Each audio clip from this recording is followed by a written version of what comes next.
Welcome back to E Magazine. The segment is a Gallery Watch, and I was just having a beautiful conversation with my guest. I'm going to let her introduce herself, but before we do that, let's get into what we're talking about today. Now, the beauty and personal care industry is one of the fastest growing industries in Kenya, having grown by 400% in 4 years, from Kenya shillings 26 billion in 2014 to over 100 billion shillings in 2018. The question is, joining this industry is something that you should look to do next. Now, that's the question that we'll be asking. Of course, let's introduce our beautiful guest. Of course, do you want to introduce, or I should introduce you? I can introduce myself. Okay, go ahead. Hello, guys. This is Anita Ndongo, well known as Makeover by Anita Ndongo. Pleasure is all mine coming here and being hosted by you, Tasha. Karibu. I'm so honored. Yeah. Karibu. Oh, anyway, let's just get right into it. Now, you're a beauty and personal care person. Yeah. That's what your expertise is in. Yeah. What could you tell us is the main reason why you came into this industry at first? Okay, the main reason as to why I started it's because I really have passion in this. Yeah. Ever since I was a kid, I remember I could steal my cousin's lipstick and then I apply. So it has been a passion ever since I was a kid. And when I was growing up, I used to say, like, I'm gonna do it just for myself.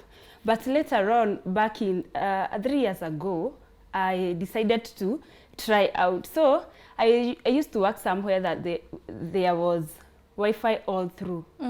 So I took advantage of the Wi-Fi and I could watch all the tutorials. Then I started making my brows. Then everyone else is like, who make your eyebrows? And then I'm like, I'm the one. You're the one.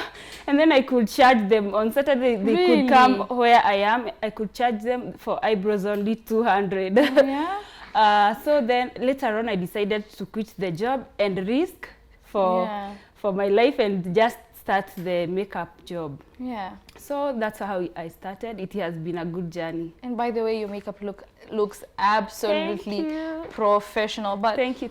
You said that you quit the job. What are the risks for you? What have you, what were the risks going into it? Can you say that maybe this, my shortcomings, this is what happened to me, but now I'm here? What's your story?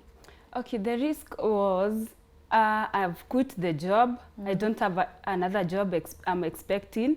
And so here is the world, I'm facing it. Definitely, it's never easy. I didn't have the capital even to start with. Like, the makeup products are very expensive, but I didn't have the capital. So I started with just 3 foundations and 1 eyeshadow palette. 3 foundations, 1 eyeshadow palette, and 3 powders. Yeah. So I could blend. I remember one time, a well-known makeup artist in Kenya asked me to send my makeup kit. I didn't know what a makeup kit was.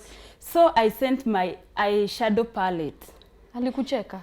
She didn't even respond, and nowadays I'm like, well, wherever you are, I wish you could just come and see. At least nilichanuka kidogo. Right. I came to understand what a makeup kit is, because when I was starting the journey, life wasn't easy. I didn't know. You see, I've learned through YouTube. So I didn't know where to get this product. I didn't have anyone to guide me through. I remember when I started, I went to a certain cosmetic shop and then I started asking, ila kitu ya kupaka hapa, mko nayo? Sasa highlighter ama gani? The highlighter. And that lady told me, you just go do your research and come back. And I think I would love to talk to people, just especially people who are selling these things. Please be kind to us. Some of us, we don't know, we are starting, and guide us through all the time. Guide your clients. So that's how I started. It wasn't easy. And I remember asking a certain makeup artist, now how much how much is the capital? How much is the capital needed for me to have a good makeup kit? And she told me 60K. And then I was like, 60K, na me at a 4K sina. But anyway, I managed to buy everything, every part or every product. Each time I go to a certain job, I buy some few products. Each time I go to a job, I buy another product. But I thank God for this far. At least now I have my kit. I understand what a kit is. Right. Yes. And I have enough products to work with my clients. Okay, I don't know if you can attest to this, but 6 years ago, makeup wasn't really dominant in Kenya. Guys didn't want to do so much makeup. Sure. You know, this whole thing of wigs, it wasn't really as dominant as it is right now in Kenya. What can you tell us about the growth of the makeup industry in Kenya right now? Is it growing? Is it slumping? How can you wait? I would say the growth, it's on a very high rate of growing. Because if you look around, like everyone else nowadays, it's like they are makeup artists. Everyone else wants to be a makeup artist. Right. And there is a lot of competition in this.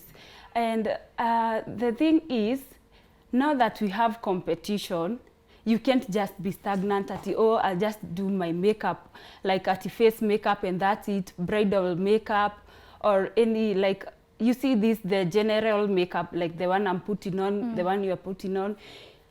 You should go creative a bit higher, notch higher. Yeah, to be at least unique in your own way. Yeah. Like for me, I do special effects. That's for the film. For movies. Yeah. I just come up with creative makeup, not just the makeup. Like Juicy, I did money heist. Money heist, yeah. Yeah, money heist mask. Really? Yeah, I did that art. Although it's 1 year later, but at least season 5 it's coming. How long have you been doing that? I've been doing it for 3 years now. The special effects makeup? Oh, the special effects, I've been doing it for 2 years. I didn't start it long like the usual makeup. Yeah. Yeah. Of course, I just really like what you've said. I just wanted to ask, I mean, in this era of so many makeup artists on Instagram. Yeah. 5 years ago, we didn't have that. So many influencers, YouTube guys are looking to YouTube to learn how to do makeup. What makes you stand out? What makes me stand out? I think, like I've just said, it's the creativeness, like being creative. I'm always on YouTube, I would say, so that I may always be updated. Yeah. Okay, so somebody is asking on Twitter, this is Clint Mask, he's asking,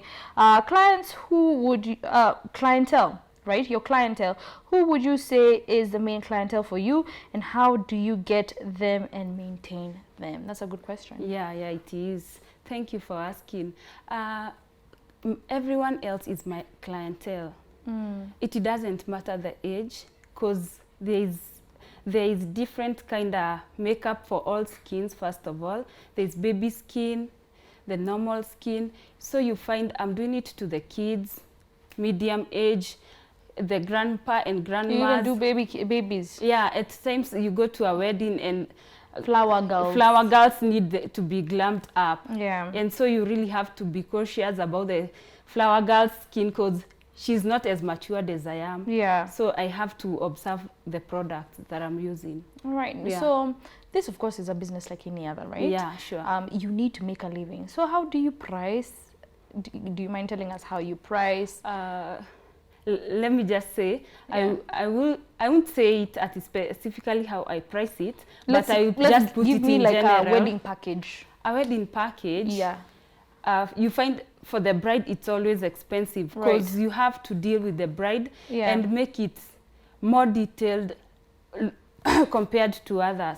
So for me, for the bride, I do charge 5,000. Yeah. That's for the morning session only. But if we extend, I charge according to how much time. Yeah. Right. So like, let's say if they want to do like the photo shoot after the church service, then you charge. Yeah. Of course. Let's just take one last question before we go. What are the milestones that you've seen? Like, you know, I was asking about, you know, for 5 years before, Kenya wasn't really into this makeup issue, Yeah. this makeup thing. So what are the milestones that you as an artist have overcome? The milestone that I have overcome, it's I've really tried making makeup a different thing. For many people, like you've said, 5 years ago, 6 years ago, makeup wasn't a thing. And I remember when I started doing makeup, I wasn't confident enough to say I'm a makeup artist, because everyone will be like, wale wase wa salon, does it pay really? Unaenda unasongwa 200 maybe. But for now, makeup has really changed. Right. And you can put food in the table. It's paying. Yeah. Actually, I do makeup full time. It's my office. This is my office, Monday to Friday, and it pays. It pays my bills, everything that I need. All right. So where do you see yourself in the next 10 years? Maybe makeup brands, doing things like Joanna K. Yeah. Yeah. So in 10 years' time, I will have really grown. I need a parlor, a very nice parlor, not just a minor parlor. Having my own brands, my own products, and even at least motivating other people by helping them through my work. Like I employ them, like I create some employment through my job, through Makeover by Anita Ndongo. Yeah. All right, that was Anita Ndongo for you. Of course, she will tell you what Instagram handles to follow, maybe Facebook. Can you tell us where to follow you? Facebook, it's Makeover by Anita Ndongo. Personal handle, it's Anita Ndongo on Facebook. IG handle, it's makeover_Anita Ndongo. Please follow and like. All right, that was Anita Ndongo, the very beautiful Anita Ndongo. That has been it for Gallery Watch.